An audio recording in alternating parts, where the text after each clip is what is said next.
Hello नमस्कार दोस्तों, मैं हूं राजीव और आप देख रहे हैं झारखंड अपडेट। दोस्तों चलिए शुरू करते हैं आज के इस सेशन को। और आज के इस सेशन में हम लोग झारखंड करंट अफेयर्स से रिलेटेड इम्पॉर्टेंट प्रश्नों को देखने वाले हैं। दोस्तों इस सेशन में हम लोग झारखंड से रिलेटेड 5 करंट के प्रश्नों को देखने वाले हैं डिस्क्रिप्शन के साथ। वन लाइनर्स के फॉर्म में कुछ पुराने प्रश्नों को रिवाइज करेंगे और आपके लिए होगा एक अभ्यास प्रश्न। दोस्तों आइए इस सीरीज़ को शुरुआत करते हैं झारखंड करंट अफेयर्स के इम्पॉर्टेंट प्रश्नों और पिछले वीडियो के अभ्यास प्रश्नों से।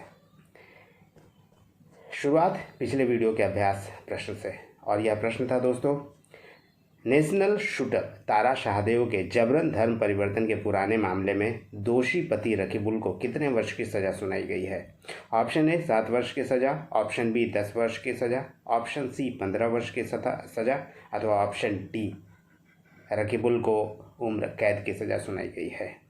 दोस्तों इसका सही उत्तर है तारा शाहदेव के इस जबरन धर्म परिवर्तन के मामले में उनके पति रकीबुल को उम्र कैद की सज़ा कोर्ट के द्वारा सुनाई गई है। आइए दोस्तों इसके बारे में और थोड़ा डिटेल में जान लेते हैं। आपको बता दें कि नेशनल शूटर रही है तारा शाहदेव। उनके धर्म परिवर्तन के मामले में उनके पति रकीबुल को और साथ ही 3 दोषियों को भी अदालत ने सज़ा सुनाई है। आपको बता दें कि 30 सितंबर 2023 को सीबीआई कोर्ट ने 3 लोगों को दोषी करार दिया था। उसके बाद इन तीनों को सज़ा सुनाई गई है। आपको बता दें कि रकीबुल उर्फ रंजीत कोहली को उम्र कैद की सज़ा सुनाई गई है, जबकि उसकी मां कौशल रानी को 10 वर्ष की सज़ा कोर्ट ने दी है। और वहीं साजिश रचने के आरोपी हाईकोर्ट के तत्कालीन रजिस्ट्रार मुश्ताक अहमद को 15 साल की कैद की सज़ा सुनाई गई है कोर्ट के द्वारा। दोस्तों आइए अब आगे बढ़ते हैं और देखते हैं अब झारखंड से रिलेटेड कुछ नए प्रश्नों को जो कि करंट अफेयर से रिलेटेड है। और इसके तहत आज का पहला प्रश्न है, कर्मचारी राज्य बीमा निगम ESIC के महानिदेशक का पदभार किसने संभाला है? Option A Manish Ranjan, option B Ravi Ranjan, option C Kamal Kishore Sone अथवा ऑप्शन डी कमलेश साहनी। दोस्तों ESIC के नए महानिदेशक नियुक्त किए गए हैं कमल किशोर सोन, यानी ऑप्शन सी इस पहले नंबर प्रश्न का सही उत्तर है।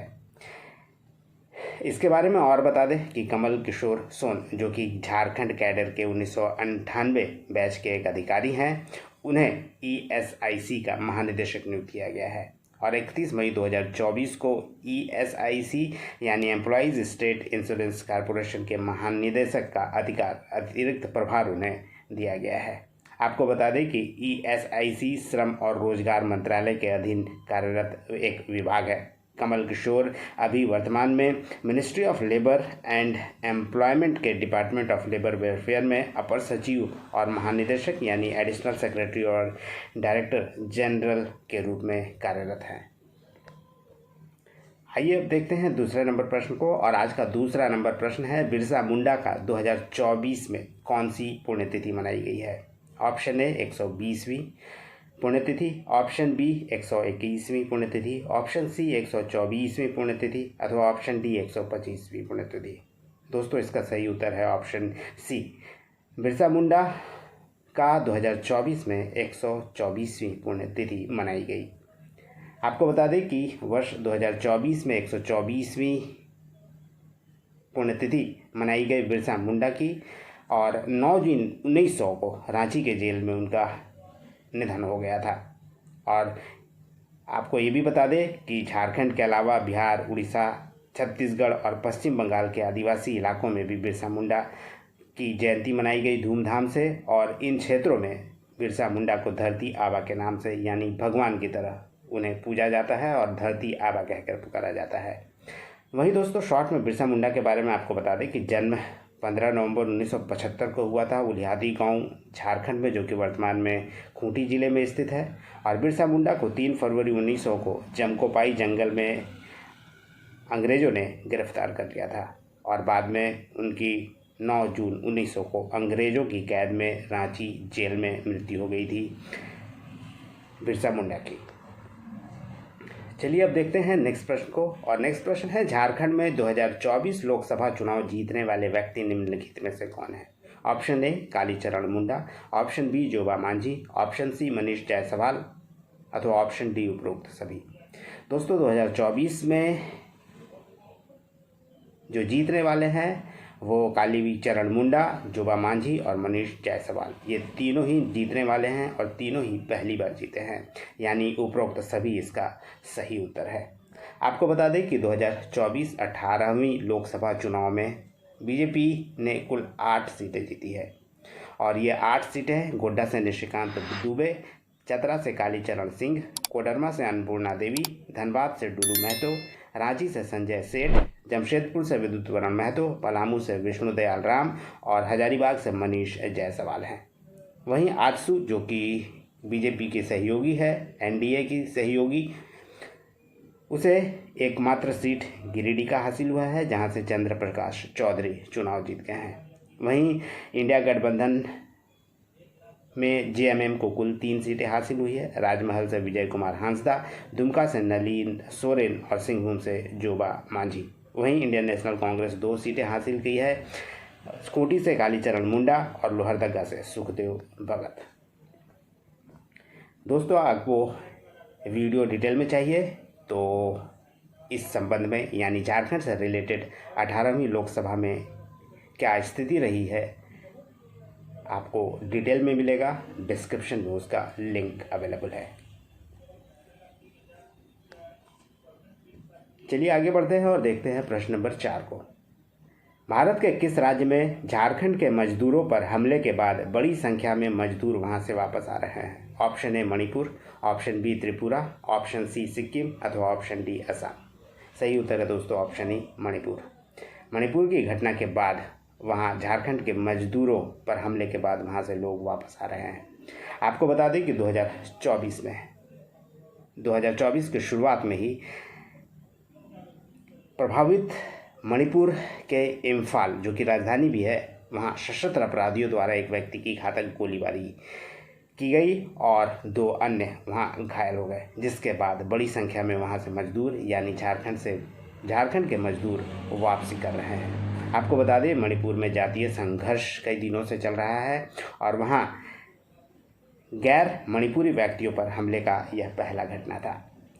मणिपुर में लंबे समय से चले आ रहे जातीय संघर्ष में वहां के मैतेई बहुसंख्यक और कुकी अनुसूचित जनजाति समुदाय के बीच लंबे समय से संघर्ष चल रहा है और हाल ही में मणिपुर में ये घटना विकराल रूप ले चुकी थी, जिसके बाद ये स्थिति आई कि झारखंड के मजदूरों पर हमला किया गया और वहां से झारखंड के मजदूर वापस झारखंड आने को मजबूर हुए हैं। प्रश्न नंबर 5 है, झारखंड में जेएमएम को कुल कितने सीटों का लाभ 2024 लोकसभा चुनाव में हासिल हुआ है?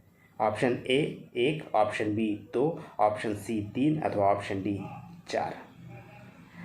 दोस्तों इसका सही उत्तर है ऑप्शन बी, 2 सीटों का लाभ हुआ है। 2019 लोकसभा चुनाव में जेएमएम को केवल 1 सीटें हासिल हुई थी, जबकि 2024 में जेएमएम को 3 सीटें हासिल हुई है। आइए इसे और डिटेल में जानते हैं। दोस्तों पूरे वीडियो को पूरे डिटेल में जानने के लिए आपको लिंक मैं अवेलेबल करा दूंगा मेरे वीडियो का, जिसमें जेएमएम इसके अलावा बीजेपी की क्या स्थिति रही है लोकसभा में 2024 चुनाव के मामले में, आप उसे देख सकते हैं। जिसका लिंक आपको डिस्क्रिप्शन में मिल जाएगा। दोस्तों इस प्रश्न के मामले में आपको बता दें कि 2024 लोकसभा इलेक्शन का रिजल्ट आ गया है, जो कि 18वीं लोकसभा था 2024 में कराया गया पूरे भारत में 543 सीटों पर। और झारखंड की बात करें तो लोकसभा सीट झारखंड में कुल 14 है। यहाँ बीजेपी को कुल 8 सीटें हासिल हुई है, जेएमएम को 3, इंडियन नेशनल कांग्रेस को 2 और आजसू को 1। वहीं एनडीए को कुल 9 सीटों पर सफलता हासिल हुई है और इंडिया गठबंधन को 5 सीटों पर। ये था दोस्तों 5वें नंबर का डिस्क्रिप्शन। आइए अब आगे बढ़ते हैं और इम्पॉर्टेंट 1 लाइनर्स को हम लोग रिवाइज कर लेते हैं। इसके तहत पहला प्रश्न है, झारखंड के किस जिले में झारखंड हाई कोर्ट के एक बेंच को स्थापित किया जाएगा? इसका उत्तर है झारखंड की उपराजधानी रांची दुमका में यह स्थापित किया जाएगा। अभी तक रांची में हाई कोर्ट है, अब दुमका में भी इसकी एक बेंच स्थापित होने जा रही है। प्रश्न नंबर 2 है, झारखंड राज्य ग्रामीण बैंक यानी जेआरजीबी का नया अध्यक्ष किसे नियुक्त किया गया है? मदन मोहन बरियार अब जेआरजीबी के नए अध्यक्ष होंगे।